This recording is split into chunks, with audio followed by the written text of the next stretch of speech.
मांगा के स्टार्टिंग में दिखाया जाता है एक बंदे के पेट में तलवार घुसी पड़ी है और उसके पूरे शरीर से खून निकले जा रहा है। सिस्टम भी उसको चेतावनी दिए जा रही है। इसी के साथ दिखाया जाता है कि इसके सारे के सारे साथी मारे जा चुके हैं और इन सभी को मारने वाला और कोई नहीं, इसका बेस्ट फ्रेंड येलो बालों वाला बंदा होता है। और ये बंदा काफी ज्यादा खुश हो जा रहा था, लेकिन तभी हमारा हीरो भी उससे बदला लेने के लिए अपनी पूरी की पूरी पावर लगा के एक अटैक को उसके ऊपर कर देता है, जो अटैक देखकर उसकी तो आंखें खुली की खुली रह जाती है। और इसी के साथ हमारे हीरो को दिखाया जाता है जो कि अब मारा जा चुका है। फिर वो अपने आप को वॉइड के अंदर पाता है और वो मनी मन सोचता है कि उसने कैसे कियोजो जैसे बंदे पर विश्वास कर बैठा। हालांकि उसका लास्ट हिट कियोजो को लग चुका है, वो श्योर था कि उसने कियोजो को मार दिया है। तो वो अपने आप को वॉइड के अंदर पाकर सोचने पर मजबूर हो गया कि क्या अब से बस यही उसकी जिंदगी होगी। मगर धीरे धीरे कर उसको बहुत ही बदबू महसूस होती है। लेकिन तभी वो अपने ही दोहराए हुए लाइन पर गौर करता है तो वो कहता है कि आखिर ये कैसी स्मेल है। तो उसको हैरानी होती है कि वो अब तक बदबू को सूंघ कैसे सकता है। तो अगले ही पल वो रिग्रेस्ट होकर कचड़े के डब्बे से निकलता है और स्टैट विंडो खोल के देखता है वो होसोई सुबारू नाम के बंदे की बॉडी में आ चुका है और इसके रियल बॉडी का नाम भी सुबोई ही था। इस बॉडी के स्टैट्स को देखकर बोलता है ये कितना ज्यादा घटिया है। और तभी उसके दिमाग में कुछ करंट सा लगता है और उसको पता चलता है कि उसकी रियल बॉडी को मरे हुए 20 साल बीत चुके हैं और कोई भी अभी तक उसको सरपास नहीं कर पाया है। और सारी की सारी दुनिया नेक्स्ट रैंकर और टैलेंटेड बंदे का वेट कर रही है जो उसको सरपास कर सके। तभी चौंक कर जब वो कचरे के डिब्बे से बाहर निकलने की कोशिश करता है तो वो गिर जाता है और गिरते के साथ ही वो अपने सामने एक प्लेयर टैब को देखता है। प्लेयर टैब को उठाते के साथ ही वो दोबारा से ब्लू आइस गिल्ड के बारे में सर्च करता है जो कि उसी की पुरानी टीम थी। लेकिन वो ऑनलाइन उसके टीम के बारे में कुछ भी पता नहीं लगा पाता। लेकिन उसको ये जरूर पता चल जाता है कि अब तक ब्लू आइस नाम की एक गिल्ड है और जो उसका गिल्ड मास्टर है वो कियोजो है और जो कि अभी तक जिंदा है और उसकी आंख पर एक मास्क सा लगा हुआ है। इसको देखकर हमें पता चलता है कि लास्ट अटैक हमारे हीरो का जिससे वो अभी तक मारा नहीं गया। इसके बाद हम पास्ट का एक सीन देखते हैं जहाँ पर हमारा हीरो और कियोजो बैठे हुए थे। कियोजो एक दिन सुबारू से कहता है कि वो ब्लू आइस को छोड़ना चाहता है। वो रीजन तो सुबारू को बताता नहीं है लेकिन कहता है कि इवेंचुअली उसको रीजन पता चल जाएगा, बस वो बाकी लोगों को फेस नहीं कर सकता। तो सुबारू सभी लोगों को बताए कि ब्लू आइस का अब कियोजो के साथ कोई लेना देना नहीं है। मगर खैर एक दोस्त होने के नाते कियोजो उससे कहता है कि जब भी वो वापस लौट कर आएगा तो वो अपना एक गिल्ड बनाएगा, वो भी एक ब्लू जोन नाम से। कुछ टाइम बाद ब्लू जोन नाम की गिल्ड बन भी गई और कियोजो जब वापस आया तो उसने सुबारू को मार डाला, वो भी दोस्ती का इस्तेमाल करके। अब जो प्रेजेंट वाला सुबारू होता है तो जब उसे पता चलता है कि 20 सालों तक अब तक ब्लू जोन जो कि कियोजो का गिल्ड है वो अब तक फ्लोर 9 पर है तो उसको बड़ा दुख हुआ कि अब तक उसको मारने के बावजूद भी 20 सालों तक अब तक वो कुछ भी नहीं उखाड़ पाया। और डिटेल में रिसर्च करने पर उसको मालूम हुआ कि उसका एक मेमोरियल हॉल भी बना हुआ है। अगले सीन में जब वो अपने मेमोरियल हॉल पर जाता है तो वो बहुत ज्यादा ही फैंसी था। अंदर गया तो उसने देखा कि उसकी मेमोरी से रिलेटेड हर एक चीज वहाँ पर पड़ी हुई है। अब अगर वो इस बारे में सोचे तो अब ये कौन कर सकता है, जब ब्लू आइस गिल्ड ही नहीं रही तो ये किसने किया होगा। अभी ये सारी बातें उसको कंफ्यूज कर ही रही होती हैं, तभी एक होलोग्राफ की आवाज उसको सुनाई देती है जो कि सुबारू का बढ़ा चढ़ाकर स्पीच दिए जा रहा था। होलोग्राफिक स्क्रीन की ये आवाज सुनकर कियोजो को बहुत ज्यादा गुस्सा आया क्योंकि वो कहता है कि ब्लू आइस नहीं रही तो क्या हुआ, ब्लू जोन है ना, लेकिन मरा हुआ हम तभी ब्लू आइस को डिक्लेयर करेंगे जब हम उसको भूल जाएंगे। तो ये हॉल उसको ना भूल जाने की वजह से कियोजो ने इसको बनवाया है, जो कि देखकर सुबारू को बहुत ज्यादा ही इंटेंसली गुस्सा आया और उसका खून उबले जा रहा था। और वो होलोग्राफिक कियोजो की तरफ देखते हुए गुस्से में सोचता है कि वो ब्लू आइस को दोबारा लेकर वापस आएगा और जो स्टोरी जो लेगेसी उसने बनाई है उसे दोबारा से दोहराएगा और ब्लू जोन को वो मिट्टी में मिला देगा। कियोजो बस वेट करे। अब जबकि सुबारू ने ये ठान लिया है तो वो ब्लू जोन और कियोजो को पूरी तरीके से मिट्टी में मिला देगा। तो अब ये सोचने की बात है कि वो पहला स्टेप क्या ले। अभी वो उसके बारे में सोच ही रहा था तो एक छोटा सा बच्चा आकर उसके साथ टकरा जाता है और वो गिर जाता है। जब सुबारू उसको उठाकर पूछता है कि क्या वो ठीक है तो उसको बहुत ज्यादा हैरानी होती है क्योंकि उस छोटे बच्चे ने सुबारू का मास्क पहना हुआ था। उसी बीच उस बच्चे के पेरेंट्स भी आ जाते हैं और उसके मदर और जो फादर होते हैं वो दोनों सुबारू से माफी मांगते हैं कि उसके बच्चे की वजह से सुबारू को चोट तो नहीं लग गई। तो सुबारू भी ज्यादा नाटक नहीं करता और बोलता है कि ये एक लाइट बम्प था इसलिए कोई ज्यादा बड़ी बात नहीं। लेकिन तभी सुबारू नोटिस करता है कि उसके बच्चे की तरह उन दोनों ने भी सुबारू का मास्क पहना हुआ था। ये चीज सुबारू को बहुत ज्यादा कंफ्यूज कर रही थी कि क्या ये चीज इन दोनों ने भी पहना है। और जब वो आस पास देखता है तो वो अपनी आंखों को मलने लगता है कि कहीं वो सपना तो नहीं देख रहा,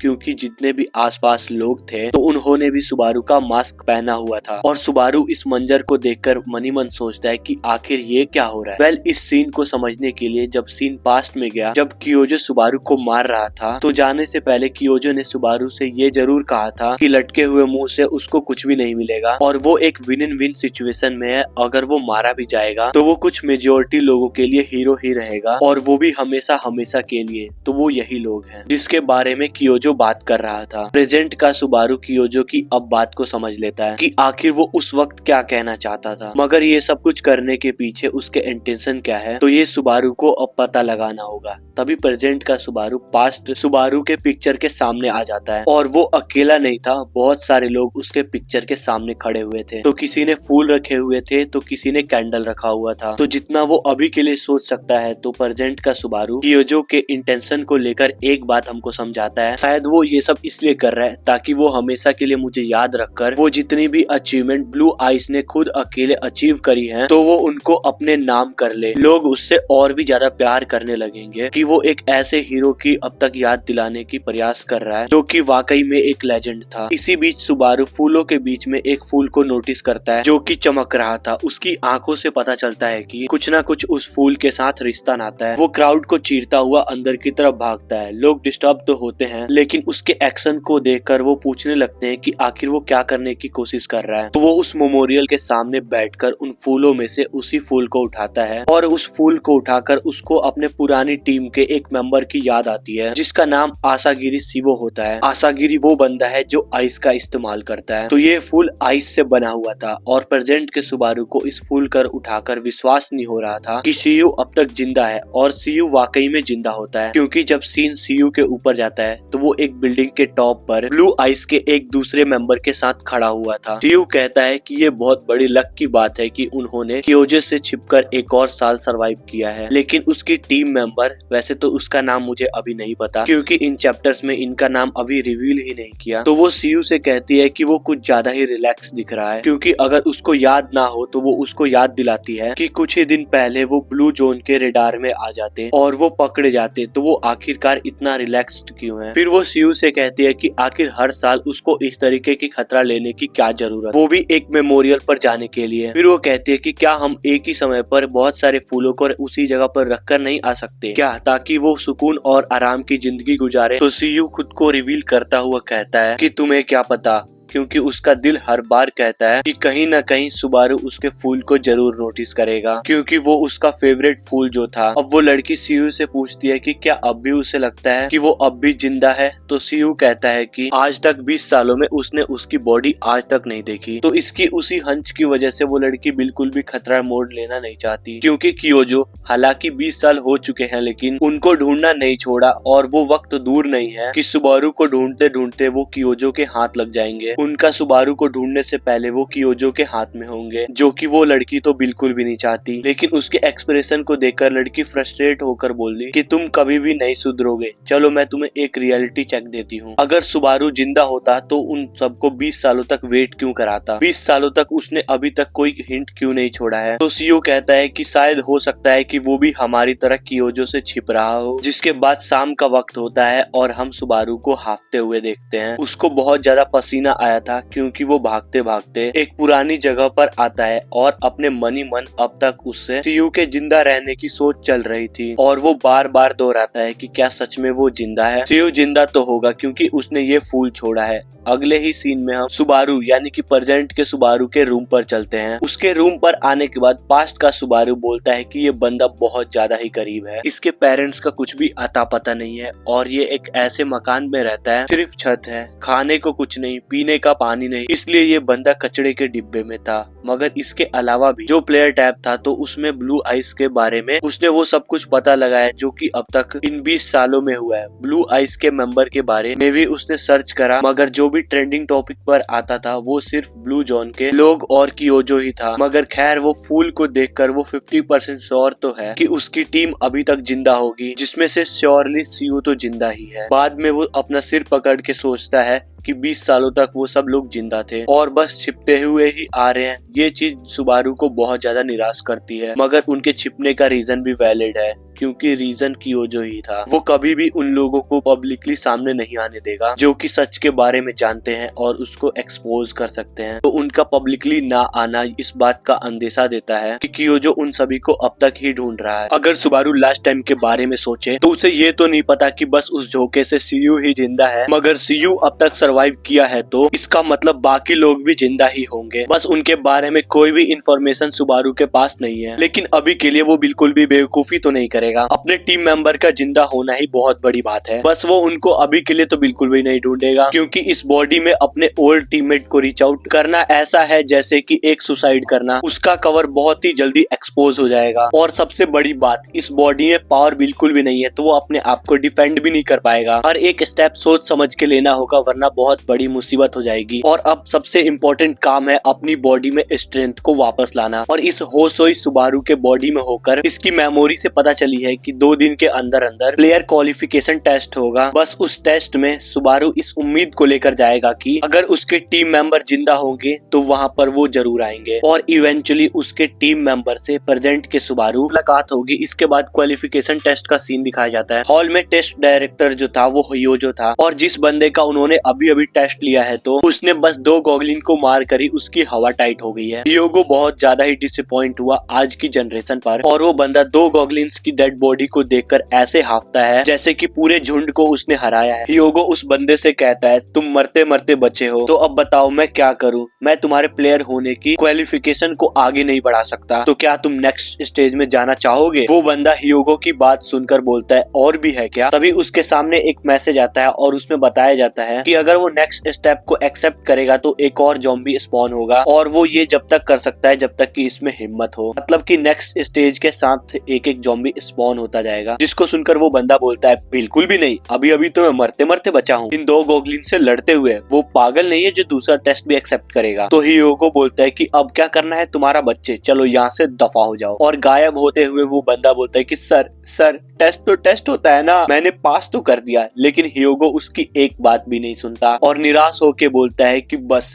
आज की जनरेशन तो काफी ज्यादा खराब है। उसको विश्वास नहीं हो रहा था कि इस जनरेशन में इतने बेकार प्लेयर देखने को मिलेंगे जिनको बस एक प्लेयर बनना है। बस एक आज की जनरेशन में सिर्फ एक बंदा उसे पसंद आया है, तो वो आइजक है जो कि रेनहार्ट का बेटा है, जिसने लगभग 20 स्टेजेस को पार कर दिया था। मतलब कि उसने अकेले 20 गॉगलिन्स का मुकाबला किया है और उसमें वो जीत भी चुका था। हियोगो को एक तरफा रिलीफ भी फील होता है कि आज का टेस्ट तो बड़ा ही आसान है, कुछ ढंग का मिल ही नहीं रहा और बस जल्दी जल्दी खत्म हो जा रहा है। और अगली बारी हमारे मेन कैरेक्टर सुबारू की होती है। सुबारू सामने से आता है और हियोगो उसके नाम को देखकर कहता है कि बच्चे, तुम्हारा जो ये नाम है ये बड़ा ही कमाल का नाम है, तुम्हें अच्छे से पता ही होगा। होपफुली जो ये नाम तुम्हें दिया गया है तो उतना तो तुम में दम होना ही चाहिए। मैं बिल्कुल भी डिसअपॉइंट नहीं होना चाहता, ठीक है? और अब जबकि तुम यहाँ पर आ चुके हो तो अब वो टेस्ट को शुरू करेगा। और जैसे ही सिस्टम मैसेज देता है कि 2 गॉगलिन्स आ चुके हैं तो सुबारू हियोगो के करीब से इतनी तेजी से निकलता है कि वो बिल्कुल भी नोटिस ही नहीं कर पाता और वो 2 गॉगलिन्स के सर को धड़ से अलग कर देता है। हियोगो के पैरों तले जमीन खिसक गई और वो कहता है कि ये क्या था।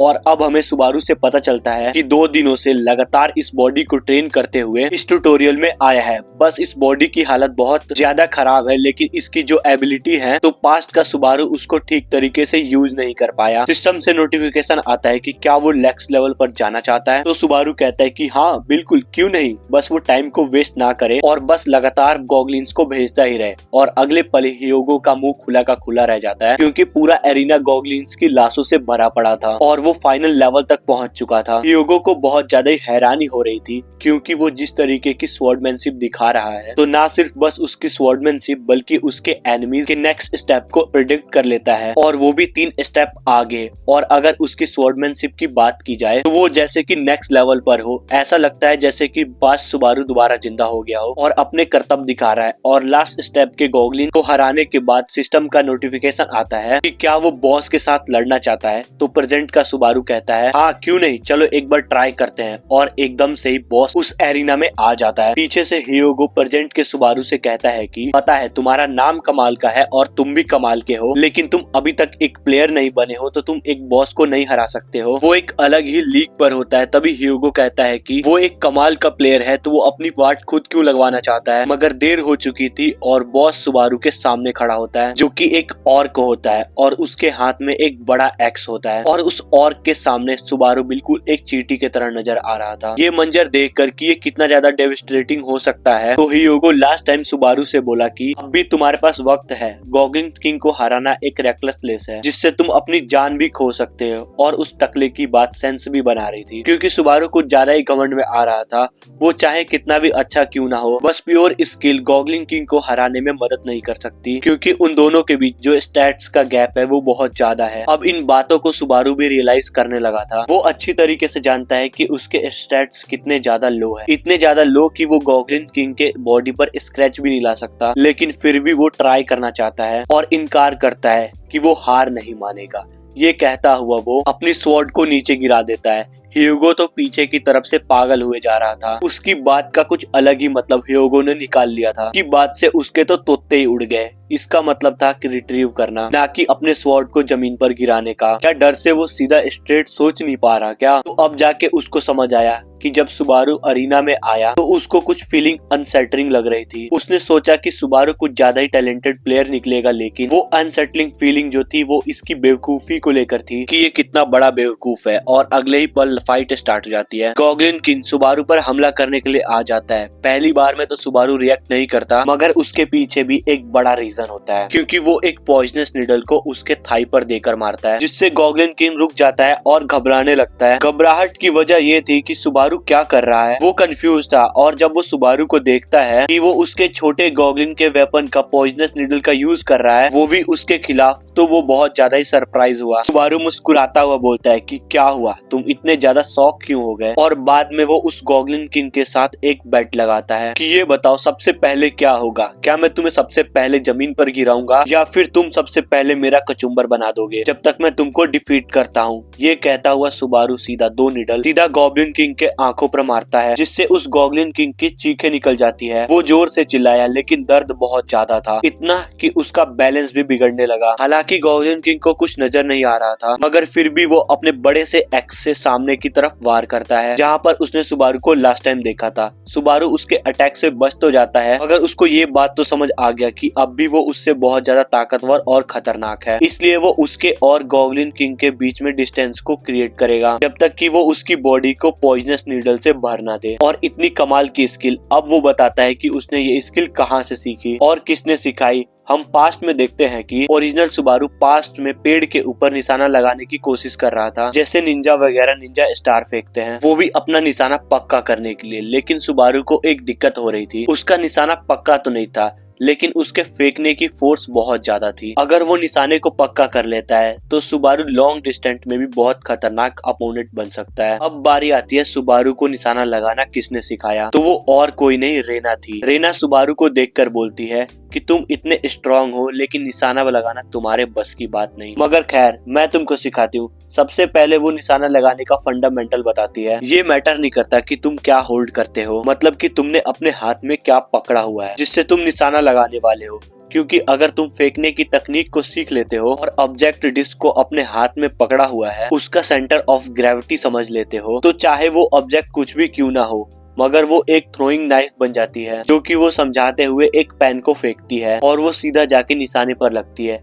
ना कि बस लगी, बल्कि वो उस निशाना लगाने वाले बोर्ड को ही तोड़ देती है। और जब सीन प्रेजेंट में आता है तो अब गॉब्लिन किंग के गर्दन पर भी हम उस पॉइजनस डार्ट को देखते हैं और उसके मुंह से बहुत ज्यादा खून भी निकल रहा था। और अब जब हमें उसकी पूरी बॉडी दिखाई जाती है तो उसकी पूरी बॉडी पॉइजनस नीडल से भर चुकी थी, जैसा कि सुबारू ने कहा था। वो बेचारा देख भी नहीं पा रहा था और ऊपर से इतने ज्यादा उसके बॉडी में नीडल्स होने की वजह से वो बहुत ज्यादा दर्द को भी फील कर पा रहा था। दूर से ही सुबारू उससे बात करते हुए बोलता है कि भले ही तुम क्यों ना इतने ज्यादा बड़े और मस्कुलर हो, लेकिन हर एक चीज की कोई ना कोई वीकनेस होती है, और जैसा कि तुम्हारी वीकनेस लॉन्ग डिस्टेंस है और तुमको मैंने अंधा कर दिया है। वो रेना से भी थैंक्स कहता है वो भी इस तरह डिस्टेंस क्रिएट करना और इतना पक्का निशाना लगाना जो कि रेना ने सुबारू को सिखाया है। अब पूरे फाइट में हम हियोगो को तो भूल गए थे। हियोगो पूरे फाइट को पीछे से देख रहा था। हियोगो ये देखकर कि ट्रायल खत्म ना होने की वजह से अब तक गॉगलिन्स की बॉडी और उनके वेपन जमीन पर पड़े हुए हैं, ये हियोगो ने अपनी पूरी जिंदगी में नहीं सोचा था कि इसका भी कोई फायदा उठाकर गॉगलिन किंग को हराएगा। वो बड़ा ही चौंक गया कि एक ऐसा प्लेयर भी मौजूद है जो सिस्टम को ही अपने फायदे के लिए इस्तेमाल कर सकता है।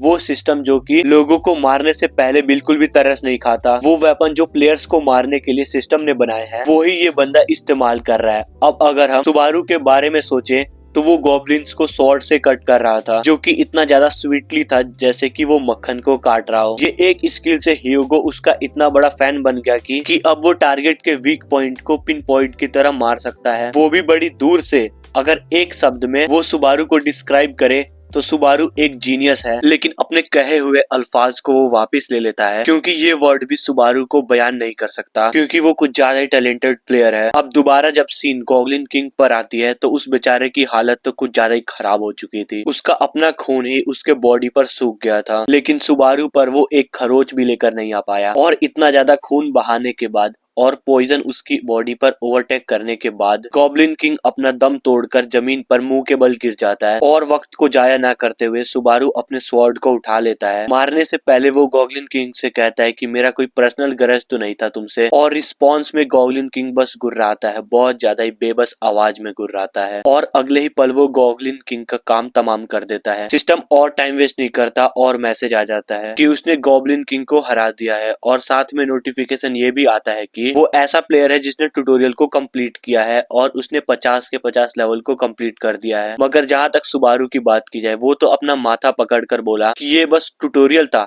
आखिर इस तरीके के खतरनाक मॉन्स्टर को ट्यूटोरियल में कौन फेंकता है, इससे तो लोग मर सकते हैं। और साथ में वो अपना लेवल अप भी करता है और उसको क्रेडिट पॉइंट्स भी मिलते हैं और भी बहुत सारी ऐसी चीजें मिलती हैं जो आगे जर्नी में उसके बहुत ही काम आ सकती हैं, तो सिस्टम उसको दे देता है। उन सिस्टम मैसेज में उन्हीं नई चीजों में वो नोटिस करता है एक नई चीज को जो कि करंट अचीवमेंट पॉइंट्स होते हैं, जो लगभग 2425 पॉइंट थे, जिसका उसको कुछ भी समझ नहीं आ रहा था कि वो इन पॉइंट्स का कैसे यूज कर सकता है। और अगर वो सिस्टम पर भी एक नजर डाले तो उसने अपने पास्ट लाइफ में कभी भी शॉप वगैरह सिस्टम में नहीं देखी, और क्लिक करते ही वो ट्यूटोरियल शॉप को ओपन कर देता है। वहां पर बहुत सारी ऐसी चीजें थी जिनके अपने अपने दाम थे। सबसे लोवेस्ट पॉइंट 5 पॉइंट था और सबसे हाईएस्ट पॉइंट 200 पॉइंट्स था, लेकिन उसके पास तो बहुत ज्यादा ही पॉइंट्स है, इसलिए वो खुल के शॉपिंग कर सकता है। ये बात तो उसको समझ आ गई। तभी सुबारू एकदम से चौंक गया क्योंकि वो सिस्टम की शॉप में एक रेयर स्वॉर्ड को देखता है जिसका नाम अननेम्ड डीमन ब्लेड होता है। उस पर एक नजर डालते ही सुबारू कहने लगा,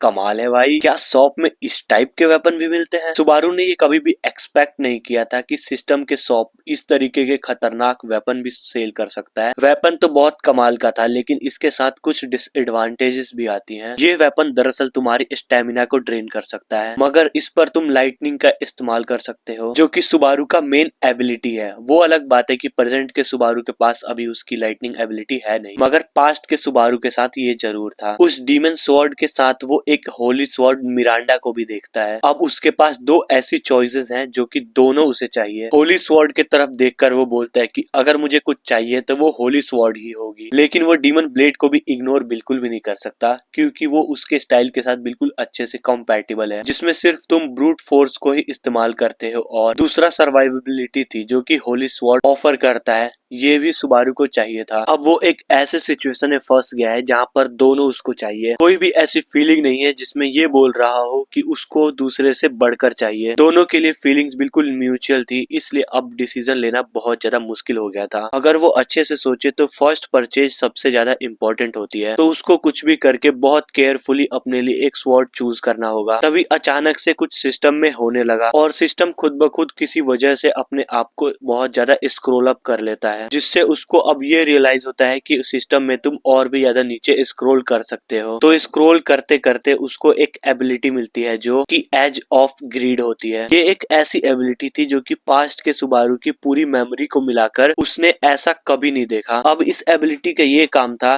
कि जो भी डीमन ब्लेड में डिसएडवांटेजेस हैं जो कि सुबारू के बॉडी को डैमेज दे सकते हैं, तो इस स्किल से वो डीबफ हो सकते हैं। मतलब कि आसान अल्फाजों में ये एबिलिटी उनके इम्पैक्ट को जो कि डिसएडवांटेजेस में आते हैं उनको सप्रेस कर सकती है, तो वो वक्त जाया नहीं करता, वो उस एबिलिटी को भी परचेस कर लेता है और साथ में डीमन ब्लेड को भी। वो श्योर तो नहीं लेकिन वो जरूर ट्राई करना चाहेगा। डीमन ब्लेड को वो यहाँ वहाँ जब स्विंग कर रहा था तो वो साथ में ये कहता है कि अगर ये दो चीजें जो कि अभी अभी उसने बाय की है और जैसी उसकी थिंकिंग है ये दोनों वैसे ही एक दूसरे के साथ कंपैटिबल है तो ये सबसे उसकी बेस्ट परचेज होने वाली है। मगर कंफर्म तो तब होगा जब ये दोनों एबिलिटी को एक साथ इस्तेमाल करेगा। वैसे भी कुछ ना होने से अच्छा कुछ होना होता है और हियोगो भी इन सभी बातों को पीछे से सुन लेता है। जब वो सुबारू के हाथ में डीमन ब्लेड को देखता है तो वो सुबारू को अप्रिशिएट करता है कि जो एबिलिटी उसने परचेज की है वो डीमन ब्लेड के साथ काफी अच्छे से कंपैटिबल है। मगर एक एग्जामिनर होने के नाते उसको सुबारू की एक बात समझ नहीं आ रही थी कि सिस्टम में तो बहुत सारी एबिलिटी है तो उसने यही एबिलिटी क्यों खरीदी, क्योंकि ये एक ऐसी एबिलिटी है जिसके बारे में तो हियोगो को भी कुछ खास पता नहीं है कि ये यूजफुल होगी या फिर नहीं,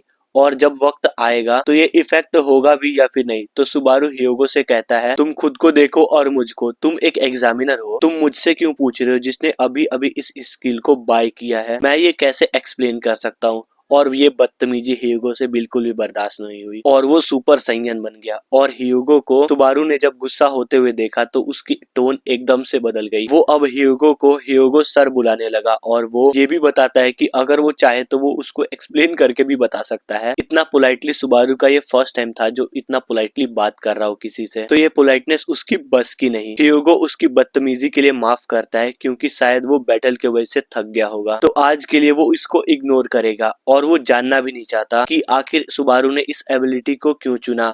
मगर वो इतना तो बता सकता है कि कोई डीप रीजन तो बिल्कुल भी नहीं होगी।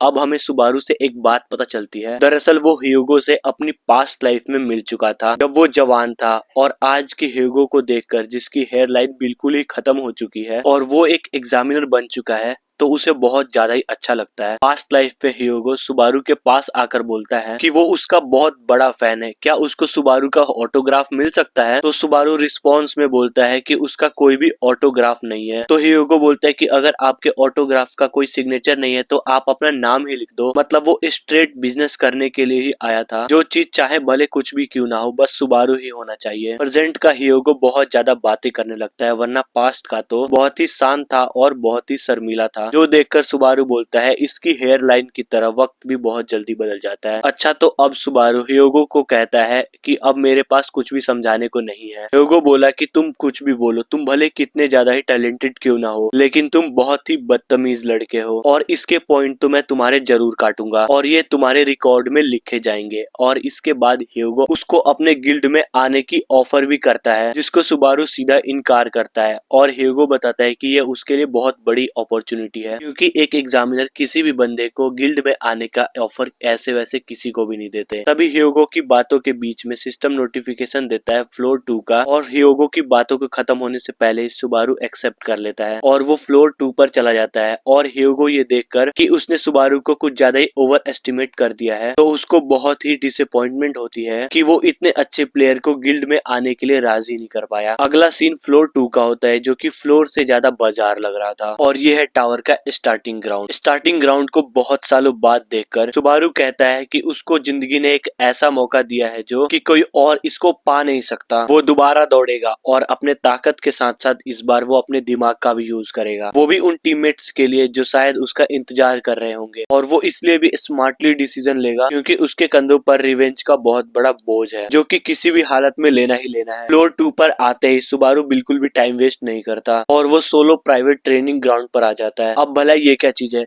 तो ये एक ऐसा ट्रेनिंग ग्राउंड है जहाँ पर सारे के सारे न्यू प्लेयर जो कि अभी अभी अपनी न्यू एबिलिटी को एक्वायर किए हैं, तो उसको यूज करते हैं और उसको टेस्ट आउट करते हैं कि वो कितनी ज्यादा काम आ सकती है, और डिफरेंट तरीकों का भी इजाद कर लेते हैं कि वो इस नई स्किल का डिफरेंट सिचुएशन में कैसे कैसे नए तरीके से यूज कर सकते हैं। तो सुबारू भी अपने न्यू स्किल को यहाँ पर टेस्ट आउट करना चाहता है। काउंटर पे एक बूढ़ा आदमी बैठा होता है जो कि सुबारू को देखते ही पूछने लगता है कि वो कौन से फ्लोर से आ रहा है। तो सुबारू बिल्कुल भी झूठ नहीं बोलता और बोलता है फ्लोर 1। तो वो बूढ़ा आदमी उससे बोलता है कि तुम रूम 1 पर चले जाओ क्योंकि तुम अभी एक न्यूबी हो, वहाँ पर जस्ट तुम्हें डमीज ही देखने को मिलेंगे और इसमें तुम्हें ज्यादा खतरा देखने को नहीं मिलेगा। लेकिन सुबारू तो अपनी ही मर्जी का मालिक है, वो बोलता है कि वो 5वें रूम में जाएगा, जिस पर वो बूढ़ा आदमी बोलता है कि 5वां। फिर वो सुबारू से कहता है कि बस वो अपने पैसे को बर्बाद कर रहा है, वो अगर पहले रूम में चले जाए तो उसके पैसे भी बच जाएंगे और भला 5वें रूम में उसने भला क्या ही करना है। ये बूढ़ा आदमी खड़ूस तो होता है लेकिन उसको पता है कि ईमानदारी क्या होती है और सुबारू उसके ईमानदारी को अप्रिशिएट करता है। मगर वो 1 और आधे घंटे के लिए पूरे रूम को बुक कर लेता है और बस 5वें रूम के तरफ रवाना हो जाता है। बूढ़ा आदमी पीछे से बोलता है कि तुम किसी मांगा के प्रोटैगनिस्ट बिल्कुल भी नहीं हो, तो अंदर उसके साथ जो भी कुछ भी होगा वो उसका खुद ही जिम्मेदार होगा और अगर वो एक बार किसी रूम के अंदर चला जाता है तो उसके पैसे उसको वापस बिल्कुल भी नहीं दिए जाएंगे अगर वो बहुत जल्दी ही रूम से बाहर आ जाता है।